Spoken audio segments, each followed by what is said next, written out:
What's going on, everyone? Welcome back to another episode of the JT Sports Podcast. I'm your host, JT.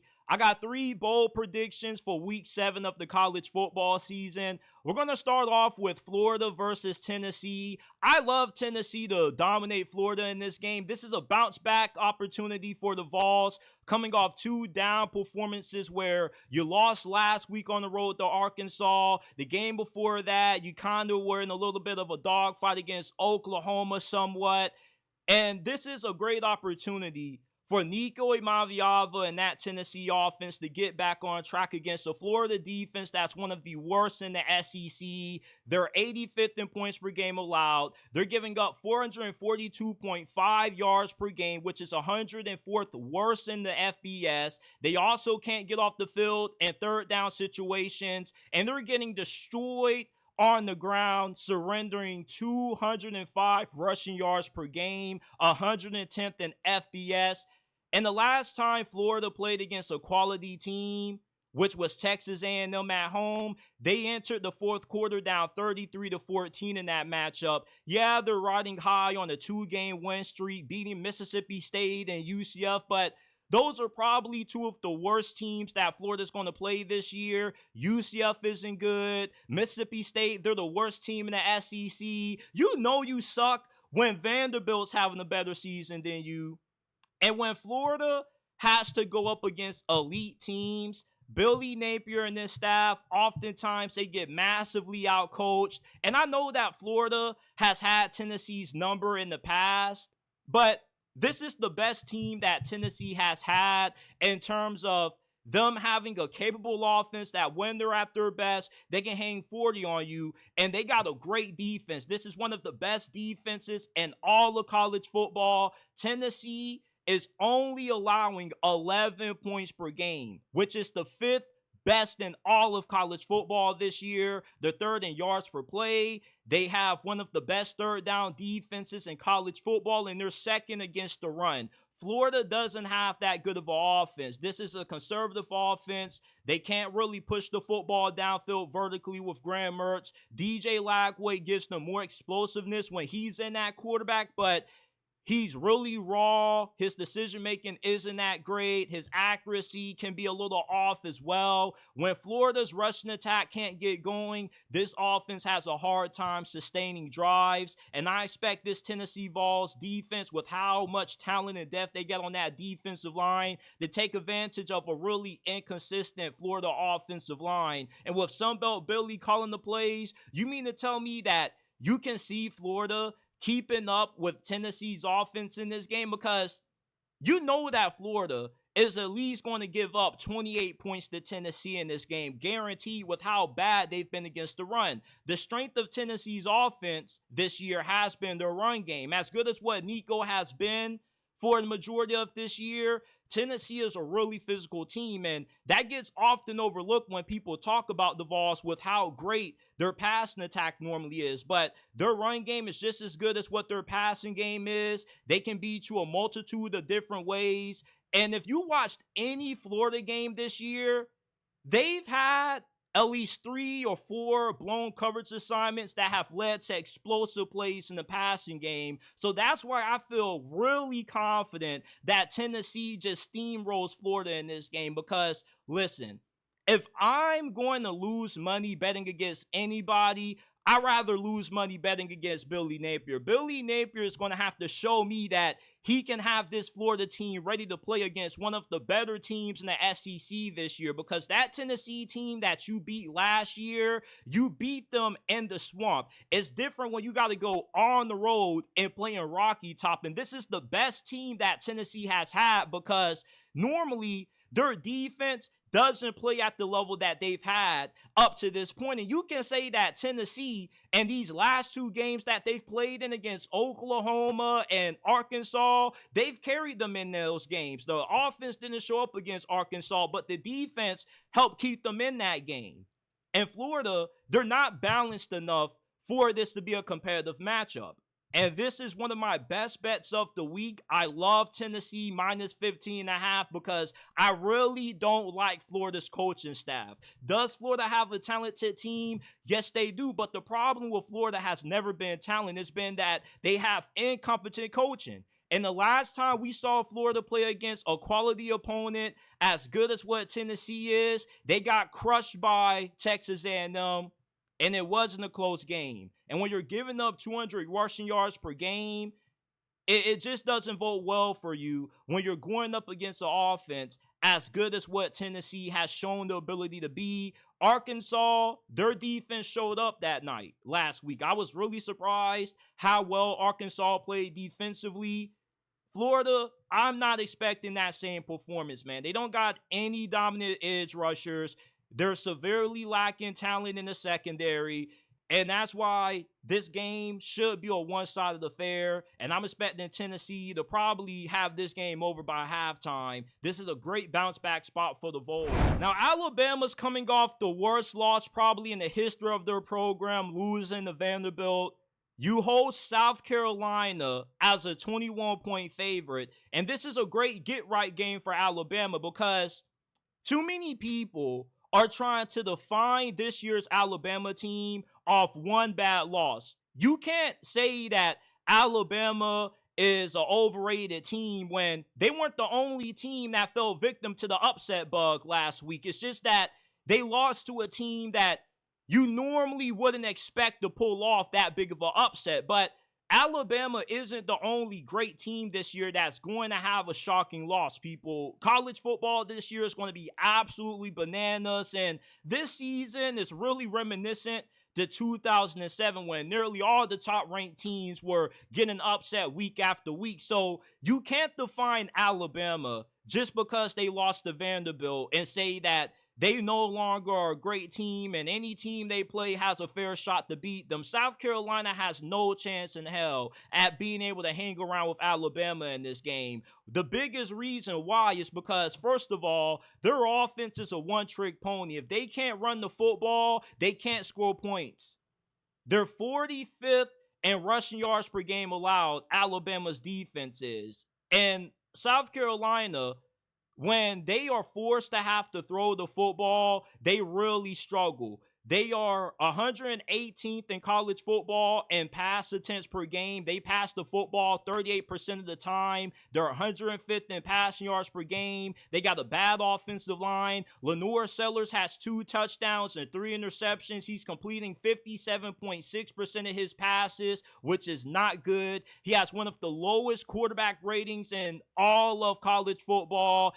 When you have an offense that is only dependent on the run game, it's not a good formula for you being able to beat Alabama. Vanderbilt has a really good quarterback in Diego Pavia. If you're going to take advantage of Alabama's defense and their biggest weakness on that side being their secondary, you gotta have a capable quarterback. Lenore Sellers is not the definition of capable, all right? He's a young player who's still trying to grow and improve. And with how bad they looked against Ole Miss, it's going to be really hard for them to have a good day offensively to keep this game close. You know, when you watch South Carolina, you know that they're going to be good in the special teams area. They're going to have some solid defense as well with how good their pass rush and defensive line has been. But Alabama has scored 30 points in every game this year. If you want to beat Alabama, you got to be able to score 28 points by yourself offensively. If South Carolina can't get no turnovers and they can't make no big returns on special teams via kickoffs or punt returns, they're going to be in trouble in this game, man, because you're not going to beat Alabama by just saying, you know, we're going to come into your home turf and we're just going to run the football and dominate you up front. That's not going to happen. You at least got to be somewhat balanced when you play Alabama. Vanderbilt was balanced. They beat them throwing the football and running the football as well. South Carolina doesn't have the ability to do that. And this game is really similar to what Iowa versus Ohio State was. You know, South Carolina is probably the closest team in the SEC to what Iowa is in the Big Ten. You know they're good on special teams. They play good defense, but offensively, they're fortunate if they can even get the 24 points. It's really rare to see South Carolina have an efficient offense when that ground game is ineffective. And that's why I love Alabama to get right in this game. Alabama has only lost a handful of games at home in Tuscaloosa over the last decade. And I think that it's really disrespectful to say that South Carolina has a chance to keep this game close when they can't throw the football. Kalen DeBoer is a really good coach. He has a really good coaching staff down there. That Vanderbilt loss was probably the best thing to happen to Bama because now they got a wake-up call. They know that they got to play better football. They got to make some changes, and losing to Vandy was probably the worst possible outcome that South Carolina could have going into this game because you're going up against a really motivated team. You saw the huge temper tantrum that Malachi Moore threw at the end of that Vandy game. He ended up throwing his mouthpiece, kicking the football after the ref had spotted it.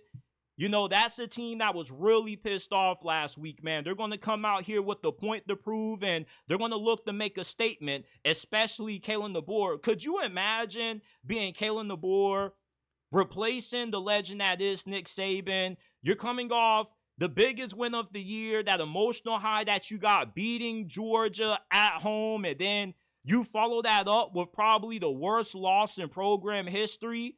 I know that had to be a really awkward press conference for Kalen DeBoer, and he is a really good coach. And I was really shocked at how he got out-coached by that Vandy team, and expect him to have some adjustments and expect this to be the best game that Alabama has played for all this season. South Carolina, unless Lenore Sellers gets the football gods inserted into him, and he just finds a way to put together the best performance of his career up to this point, it's going to be hard for South Carolina to keep this a close game. Their defense is probably going to be able to, keep Alabama's offense a little bit at bay for the first two quarters, but eventually, with how inefficient South Carolina is going to be offensively, that defense is going to get worn out. They're going to get tired, and that's when Jalen Milroe and company, that's when they start throwing those body blows, and they eventually blow out South Carolina at home. I think that is really stupid to be wasting money betting on South Carolina to pull off an upset, man. I see a good amount of people taking South Carolina money line. I'm trying to warn y'all, do not overlook this Bama team just because they lost to Vandy last week, man. One loss does not define the entirety of the season for Alabama.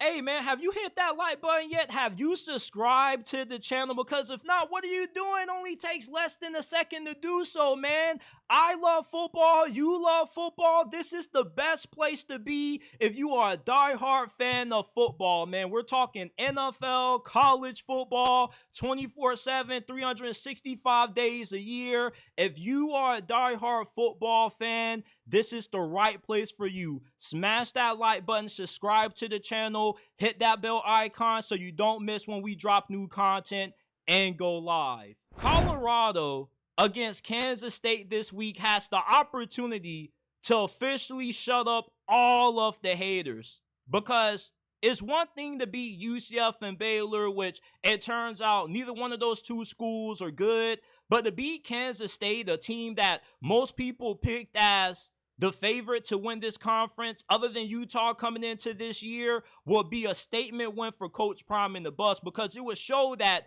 this Colorado team is for real. With the win, they will be 5-1, which means that they improved the win total from last year, going 4-8. 5-1 gets you one step closer to bowl eligibility. And I love Colorado's chances to pull off this upset because, for one, you're going up against a Kansas State defense that doesn't have the same talent on the defensive line that Nebraska has. Anytime people talk about Colorado and their upcoming games, they always talk about how bad they looked against Nebraska. But what made Colorado look that bad is how it just was a complete mismatch on the line of scrimmage. Nebraska, that number 0 dude they have on their defensive line is probably going to be a first-round pick next year. And they also have one of the best pass rushes in all of college football. They're like fifth in sacks per game. They're averaging like 5 sacks per matchup. Kansas State, their defensive line doesn't possess the kind of talent that Nebraska has. That doesn't mean that Kansas State has a bad defensive line, but this is a defensive line that isn't going to be consistent enough to slow down Shedeur Sanders and his Colorado passing attack. And if you want to beat Colorado, you have to completely be able to obliterate them on the line of scrimmage. You have to abuse their offensive line, because Shedeur Sanders has showed us more than enough time that when you give him time to throw in the football, when you give him time to throw the football from within the pocket, he's going to destroy your secondary. Kansas State is 115th in passing yards per game allowed, giving up 280 yards through the air this season. They also are 85th in FBS and yards per pass at 7.9. Colorado has 4 wide receivers on this team that are going to be playing in the NFL next year. We know about Travis Hunter. He is in contention to win the Heisman. There's not another player better than him outside of Ashton Gentry, the running back at Boise State. You got Will Shepard, Jimmy Horn Jr., LaJounte Western. All of those guys are going to be NFL wide receivers next year. You're going to be hard-pressed to find too many teams in the Big 12, not just in the Big 12, but in college football in general, that have the secondary to match up with what Colorado has in the passing game. If you can't completely impose your will up front and take advantage of that Colorado offensive line, you're going to be in a dogfight with this team. They also have a defense that's 8th in college football in forcing takeaways. They have a pretty good secondary that plays pretty good coverage at times. I believe that this defense has continued to get better every single game after their new defensive coordinator hire. Last year, their DC wasn't really that good. This year, the dude they have is really good, especially when it comes to making adjustments. Kansas State, they're a team that loves to run the football. They got one of the best rushing attacks in all of America. But the thing about Colorado is that they've shown that if you are a run-heavy team, like what UCF was, they can slow down your run game, which they were able to do. And for Kansas State, you're going to have to rely on Avery Johnson to make some big throws in this game to win it. And he's more than capable of being able to do that. But however, he is a young player and he has been prone to making mistakes. I don't expect Avery Johnson, as good as what he is, to play a mistake-free football game. And when he does have those turnovers, expect Colorado to be able to take advantage of them. And another thing is that Colorado now, the run game is at their disposal. The run game has been non-existent until their past couple of games. Against Baylor, they had a good amount of success running the football. Against UCF, they were able to run the football. Now, it's not like they're running for 150, 200 rushing yards per game, but they've shown the ability to at least be able to run the football when they need to, and that's all that matters, because this is a pass-heavy team. And Kansas State and nobody else in the Big 12 really has the kind of muscle to slow this offense down. And when Colorado gets rolling offensively, they're a really tough team to stop. You got 2 of the best players in college football on one team. That's such a big difference maker when it comes to games like this, because Kansas State doesn't have any player on that team that's as good as what Shedeur or Travis Hunter is. These 2 players are tremendous movers when it comes to Colorado being able to hang around in games that most people expect them to lose. A lot of people thought UCF was going to blow them out. They were a 2-touchdown underdog going into that game, and it was a complete opposite of what people expected. It was a complete murder that we saw down there in Central Florida. I'm not expecting this game to be a blowout, but I am expecting Colorado to cover that +4, which will be a major surprise to a lot of people, because people still do not believe that this Colorado team is for real. And when they win this game at home against Kansas State, it's going to erase all doubt about how good Colorado is. After Colorado wins this game, we're going to have to start having a different conversation about the Buffs. It no longer is going to be, can they make it to a bowl game? Can they be a competitive team this year? The new question that we're all going to be asking after this win is going to be, just how good is Colorado? Can they actually win the Big 12? Can they actually make it into the 12-team college football playoffs? Can they win a playoff game? These are the conversations that we are going to have once Colorado beats Kansas State. I love the mismatch of Colorado's offense against Kansas State's pass defense. Kansas State hasn't been that good against the pass. And I love Shedeur Sanders a lot. He should be the first player taken off the board in the 2025 NFL draft. Travis Hunter could be the second to go along with them. When you got those two players and everybody else around them who's pretty good as well, you have to give them a little bit more credit against teams like Kansas State that don't have that same amount of talent. Kansas State is a well-coached team, but Colorado has looked pretty well coached these last couple of games. Ever since that Nebraska game, Coach Prime has made the necessary changes, and they paid dividends because they're currently riding on a 3-game win streak. And I expect that to increase to 4 after they take down Kansas State. So this is it for this episode of the JT Sports Podcast. These are my 3 bold predictions for Week 7 of the 2024 college football season. If you got any bold predictions, leave them down in the comment section down below. Follow us on Instagram at JT_, on X at JT__. DM any topic suggestions or questions that you would like answered on a future episode. Remember, we are not just a YouTube channel. We are a podcast. You can find this episode on Apple, Spotify, Amazon, wherever you get your podcast from. The JT Sports Podcast is available. Give us a 5-star review. Giving us a 5-star review is the equivalent to donating $1,000 to the channel. Helps us out a lot. Appreciate you guys for tuning in, and I will see you guys shortly with another episode.